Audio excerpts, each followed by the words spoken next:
Can Azərbaycan. Hər vaxtınız xeyir olsun əziz dinləyicilər. İctimai Radionun efirində Can Azərbaycan verilişi başladı. Aparıcınız mənəm Pərvanə Nadir qızı.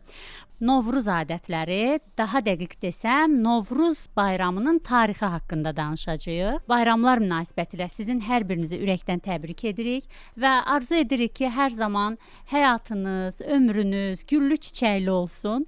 Mənə elə gəlir ki, bahar fəslində məhz gül çiçəklə bağlı arzular etmək lazımdır. Və Novruz bayramı haqqında bizə elə gəlir ki, çox şey bilirik.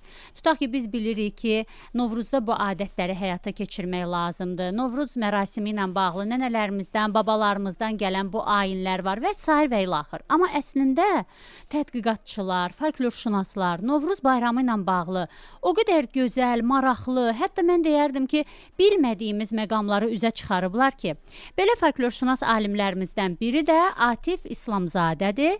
Böyük məmnuniyyətlə Atif müəllimi salamlamaq istəyirəm. Atif müəllim, xoş gəlmisiniz verilişimizə. Azərbaycan Milli Elmlər Akademiyası Folklor İnstitutunun aparıcı elmi işçisi, filologiya üzrə fəlsəfə doktoru, dosent Atif İslamzadə qonağımızdır əziz dinləyicilər. Novruz ümumxalq mədəniyyətinə daxil olan bayramdır. Novruz bütün şərq xalqlarının və türk xalqlarının ortaq bayramıdır.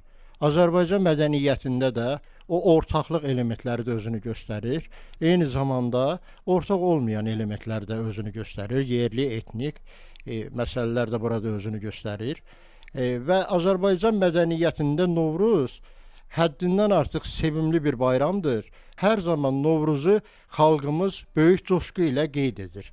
Və eyni zamanda onu qeyd etmək lazımdır ki, bəzən Novruza qarşı müəyyən fikirlər də səslənir ki, Novruzun keçirilməsi tarixdə qalıb, ona keçirilməsinə ehtiyac yoxdur, belə xaric səslər də olur. Lakin bir şey bilmək lazımdır ki, Novruzu yalnız bizim düşüncəmiz bayram etmir. Novruzu eyni zamanda bizim vücudumuz bayram edir. Yəni qan dövranı dəyişir, insan bədənində hərarət dəyişir, insanın yaz ovqatına köklənir və insanın özündən asılı olmayaraq Novruzlaşır.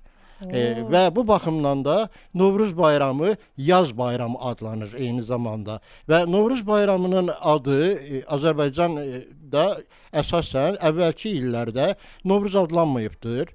Türk xalqlarının bir hissəsi olaraq əvvəlki bayram adı Ergenekon bayramıdır. Ergenekon türklərin qurtuluşudur. Yəni böyük tarixi hadisədir və eyni zamanda epik məngəbəvi hadisədir və bu hadisədən biz danışsaq mövzudan çox kənara çıxmış ola bilərik.